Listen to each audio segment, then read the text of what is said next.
Hey, it's Alex with alextucker.ca, and welcome to my MissingLettr review. Now, MissingLettr is a website slash app that I've just been playing around with for a little while now, and it's a really handy little tool, actually, for basically it's a online community that shares each other's content.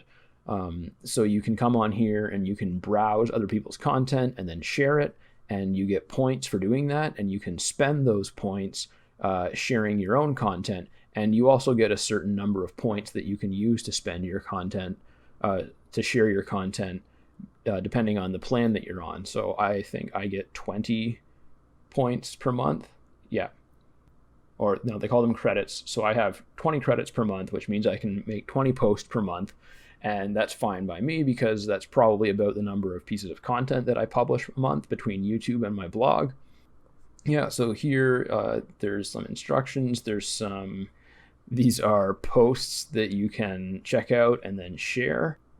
And if I click here, it'll open up the auto curate settings. So you can actually connect your social media accounts to this and just set it to automatically share stuff for you. And that'll save you some time, and you still get the credits for sharing the content. And then those are just the settings. And this is basically how I use it. I just come in here and I click on promote, and this will take me to my kind of post library right here. As you can see, I mostly use it to share my YouTube videos, and I also use it to share blog articles and anything else that I want to drive a little bit of extra traffic to. And MissingLettr, it tends to take a few days to kick in, but as you can see, once it does kick in, you can get a variety of different amounts of clicks.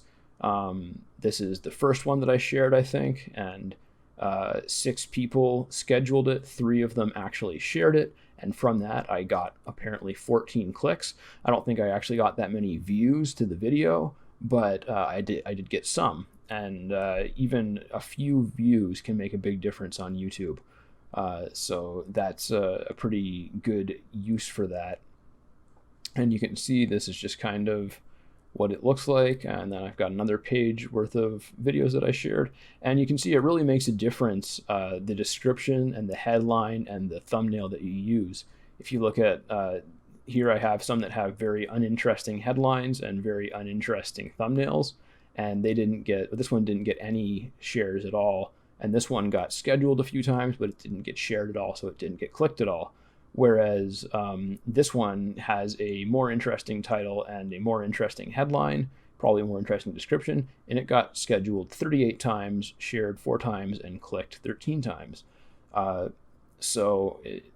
that's going to make a difference, and that's one of the reasons that I've been working with a designer to create better thumbnails. As you can see, these are my most recent 2. They've been scheduled 31 times and 19 times. So it looks like I'm starting to hit the mark a little bit more with my thumbnail design and my titles and stuff. And so basically, I'll show you how to kind of create a post. I don't have anything prepared right now to actually post, but you just have to come over here, click on create a new post. And then you can either repost something that you already posted, or you can create a new one. And I usually create a new one. And then you can just put the title in here. I'll just call this test. And then you put your content here. You put your link here.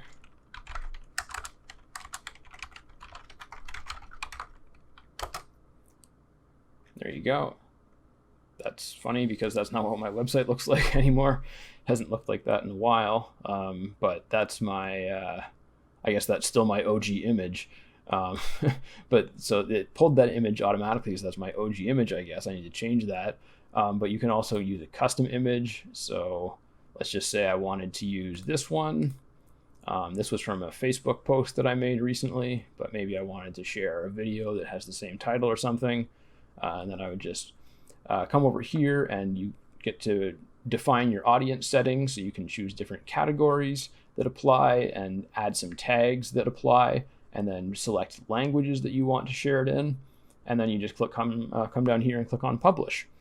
And it takes, it's not really immediate. It tends to take at least a day or two, sometimes longer. before people actually start sharing it and publishing it for you. But that's just kind of the nature of how it works. And so because of that, the way that I've been using it is as soon as I publish a new piece of content, I schedule it on MissingLettr right away. And then I also share it on social media right away. And after maybe like a couple hours or a half a day or a day, I'll send it to my email list. And that way I get usually a couple of views from social media right away. I get a couple more views from my email list a little while later.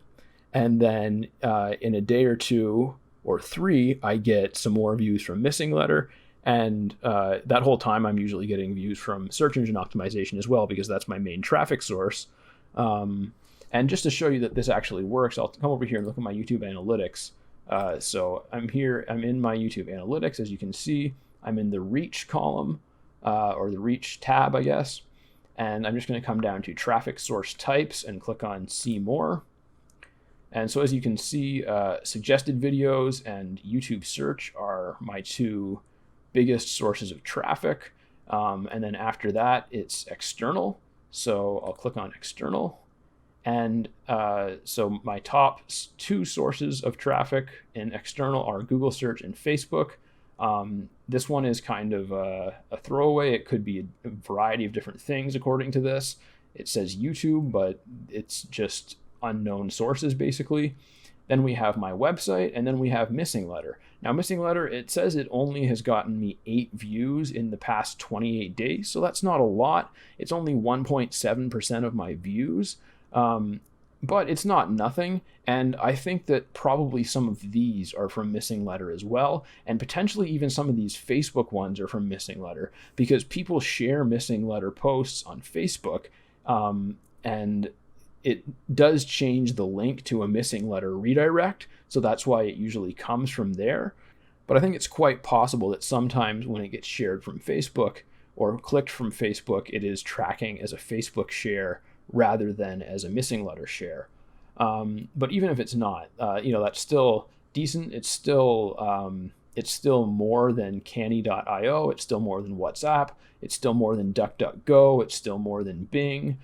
It's still more than a lot of these sources, and it's almost as much as my website, and my website has quite a few videos embedded in it. And also, like I mentioned at the beginning, I've really just started using MissingLettr, and I previously only had 10 credits a month, and then I upgraded my plan to have 20 a month, and this is the first month that I've had 20, so I haven't been sharing as much as I could, and I've got to get back on that because it's just a waste if I don't use it. So anyways, that is kind of my initial take on MissingLettr, quick review and a little tutorial of how it works. It's not like a perfect system or anything. It's not, tons of free traffic, but it is kind of a way to get more social media exposure, get more social media shares, and to potentially go viral. You never know what's going to happen when a bunch of different people are sharing you with their various audiences. So leave me a comment if you've got any questions about this, and I'll catch you in the next video. Take care.